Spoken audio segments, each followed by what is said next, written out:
which is kind of cool.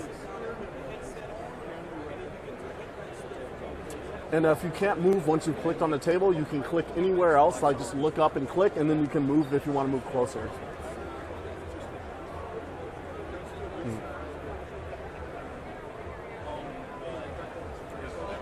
All right. So the next step is that we grab a boss card. So you actually, if you look at the boss deck here, have your gaze there, you'll see a little green bar, and it'll say shuffle and view. But you can actually just look at the card and click and drag it over to your boss map choice. Yep.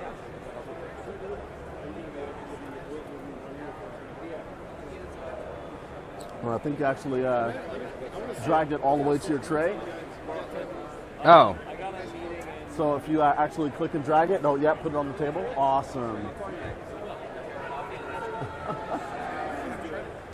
I'm getting the hang of it. Yeah, it's a little I'm trying different, to. Definitely takes a little getting used to. Yeah. And then I believe the next step is that we flip those boss cards. So if you look at the card and then select flip, it'll flip it over. Nice. And oh, nice. So it pops up a giant version of the card when you look, and you can actually look at everyone else's cards too. So I can look at my card. Looks like I got Cleopatra, Mother of the Mummies, and I have 850 XP. But I can look at Joe's card and see what he has. Looks like he has Robobo, the angry golem. And looks like you got King Croak. Oh, awesome. Uh-oh. Oh, wow. So now that we got our bosses,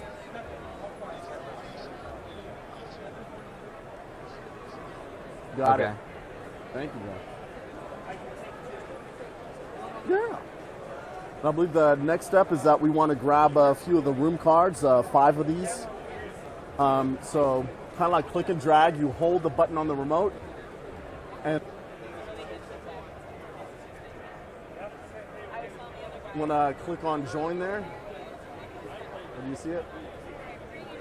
You got it. Awesome. All right, let's try it again. First, get a boss. And we'll flip the boss there.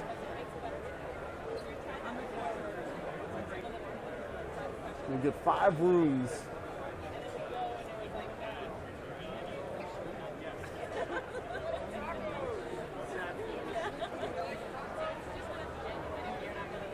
Whoa. All right. That was better. We got it. Awesome. Yes, yes.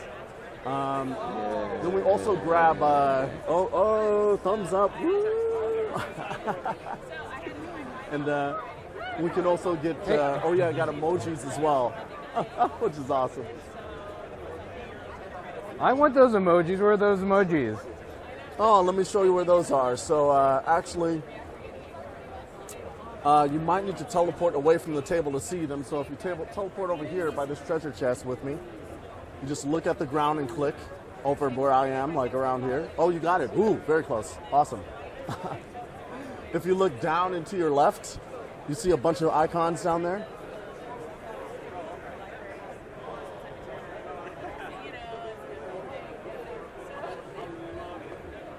Oh, there you go. You got it.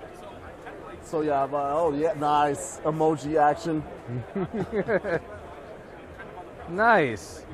Yeah. What's also cool, if we want to even get simpler, we can put our hands up and rock, paper, scissors, shoot. There we go. Nice. That's really wild. Very cool. Oh, you ready? You want to go? One more. All right, get ready. Okay. And 1, 2, 3, go.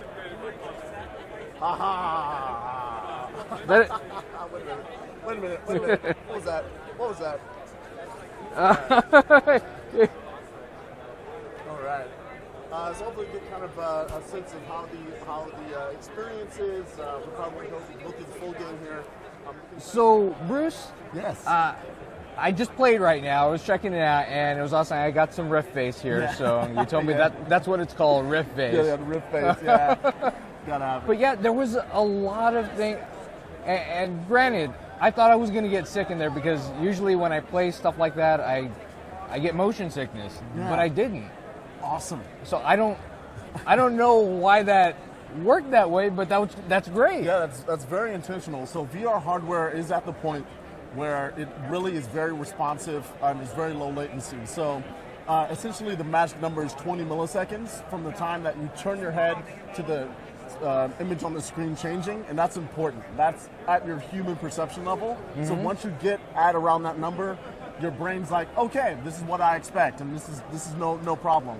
But also it's up to the software to be very performant, to make sure that we're doing very well with how we're rendering the environment, and we keep it a little bit simplistic so it runs very fast, a solid 90 frames a second. Yes, definitely. But yeah, and then also the teleport system is also a way we keep people comfortable, because if you're in a seat and you start moving forward and backward, it might not feel so good. I got a little close to you when I teleported over there, but that was an awesome thing. And then when I teleported back to the table, I was like a little too close to the table. Yeah, exactly. It takes some getting used to. It takes a little getting used to, but I also like the fact that y'all had the emojis in there, which that's a lot of fun. It's a lot of little things here and there that you wouldn't. You have a web browser in there. Yeah, there's a lot going on. So you have the ability to move your head. People can see you if you shake your head no or nod your head yes. You have your hands with the leap motion, wave, give a thumbs up.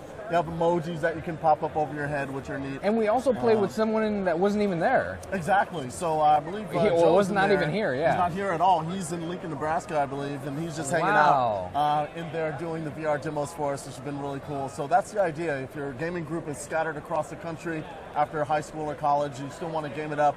You want to get the feeling of sitting around the same table, even though you're sitting in your bedrooms around the world. So. A lot of people see this boss monster and it's AltSpaceVR, but you do more than just Boss Monster. Correct. Right? It's been a great partnership with Brotherwise Games to bring Boss Monster in. So that's been very awesome partnership. But we also have done D&D with Wizards and Love Letter with AEG, and there's lots of other things you can do together with people in So you can go there and actually roll dice? Yeah, there's actually a chandelier full of dice that you actually click and then they roll onto the table. You have figures and tiles from Wizards. It's pretty neat. It's a fun thing. And the cool thing, when I was in there, I saw the dragon head coming in, and that was some really good 3D work, because it looked like it was coming in to get you. Yeah, I mean, when we make an experience, we make the space around it, so we're just not making the space just to make the room, but it's like, okay, people are going to be playing Boss Monster in here. We want to make sure that the room feels like you're playing Boss Monster, and if you're playing D&D, there's a huge tavern with fires and a bar you can go behind and pretend to be the barkeep, so you want to make sure the environment reflects the activity that you're doing in the space. So it wasn't. It was really easy to move around in there. I know we had a little issue there, but we got it. We did a reset and it worked just fine. And I think the most thing was trying to get the cards into the right place. Yeah, VR it's a new medium, and so there's a lot of experimentation on how people move around and how people select things. And one of the things about AltSpace, we work across a lot of platforms: the Oculus Rift, HTC Vive, and the Gear VR, which only has a touchpad on the side. Right. So sometimes you have to have really, really simple controls there. Yeah. But yeah, the Vive is actually a little easier because it has a room scale, so you can actually physically walk around and be like, okay, I'm gonna walk around up to the table. Awesome, and that makes it a little easier. Well, I was just standing there. I would imagine if I were walking, that would probably be the point where I got sick. Yeah, maybe. I don't know. I don't know. You should try it. The Vibe is awesome. As a 1-to-1, it actually feels even better. So, there we go. So, what are your other plans for other games that are coming to right now, like I said, VR is so new. We're experimenting. We want to take Boss Monster to the next level and see where we can improve it. See how we can improve tabletop gaming with D&D, and find out if there's other partners out there that want to explore doing tabletop games in VR and how that works. Is there some place that you can go to where you can play this? Yeah, it's actually free and open beta. So you can go to altvr.com. Okay. You can go to the Oculus Store, Oculus Home if you have an Oculus Rift. Go to Steam if you have a HTC Vive. And we also have 2D mode. So if you don't have a VR headset yet, you can totally load it up on your laptop or desktop, even just on your monitor. It's not as immersive, of course, but you can still participate. And we're also on mobile with the Samsung Gear VR. So with the newer Samsung phones, that VR headset you can plug into. So I just need to get a Samsung VR and I can play it with my Samsung. So yeah, get in there. That would be awesome. Yes, absolutely. So are there any other phones that you plan to make this available to, or? Right now, Samsung Gear VR is what we call premium mobile. So it really is able to hit the magic numbers and perform really well for rendering. The Google Cardboard, which is really great, works with a lot of phones, but it's really made for like around 90-second experiences. So it's not made to stay in there a long time, and the variety of phones are not very powerful. But Google actually announced something called Google Daydream. With the next Android operating system, there's some VR capabilities that are just baked right into the OS, which is cool. Which is really neat. So in the next Android phones that'll be coming out in the next year or two, you'll basically be able to have the same kind of experience that you would on the Gear VR. And some of our techie geeks out there are probably going to want to know, like, what platform is this built on? So actually we build it's kind of a mix. So we use a Unity game engine to build the game environments and the avatars and things like that. But also it's a web browser within there. So there's based on Chrome. So you have the floating flat pages you saw with like the rules of Boss Monster and the Brotherwise homepage. But also the entire table there that was in the middle of the room, that was also from the web. That's why it actually crashed. It might have been a network issue. So that is that's 3D web content. So it's actually a web app that we were interacting with there. So that wasn't like a native part of the game environment with Unity. It's like a JavaScript SDK app that we have. Very cool. So if a tabletop game designer wanted to come to you and talk about doing something like this with their game, how would they get in touch with you? They would reach out to us. They can hit me up, Bruce@altvr.com. Okay. So I'm dealing with developer relations there. So they can hit us up and let us know, hey, we're excited about bringing whatever game it is to VR, and would love to explore that. So let us know, and we'll take it from there. Great. Well, Bruce, it was really great talking to you. I had a lot of fun playing Boss Monster on AltSpaceVR. Yes. So I don't know. It's really cool. You got to check it out. It's AltSpaceVR.com. AltVR.com. Or AltSpaceVR.com. Either one will take you to the right spot. All right. Well, I'm Vince. This is Bruce. Geek out, SA.